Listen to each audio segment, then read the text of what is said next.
Welcome to Penrose Learning, where we make understanding easy.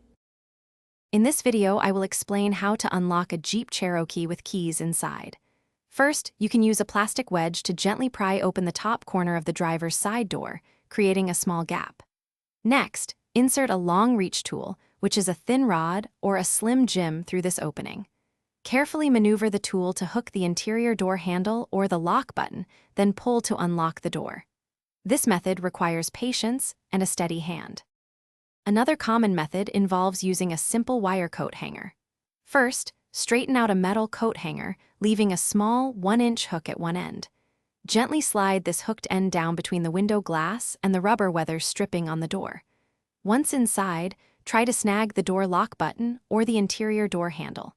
This can take several attempts, so be persistent and gentle to avoid damaging the vehicle.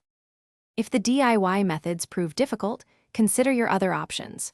Do you have a spare key hidden somewhere, or perhaps a keyless entry remote in another bag? If not, calling a professional locksmith is often the safest and quickest solution. They possess specialized tools and expertise to unlock your Jeep without causing any damage. Roadside assistance services are also equipped to help you regain access to your vehicle efficiently. To avoid future lockouts, prevention is key. Always make it a habit to carry a spare key, perhaps on a separate keychain, or keep one in a secure, easily accessible place. Before you close and lock your Jeep, take a quick moment to confirm you have your keys in hand. Most importantly, never leave children or pets unattended inside a locked vehicle, especially during warm weather, as temperatures can rise rapidly. Thanks for watching. If this was helpful, leave a like and consider subscribing. See you next time.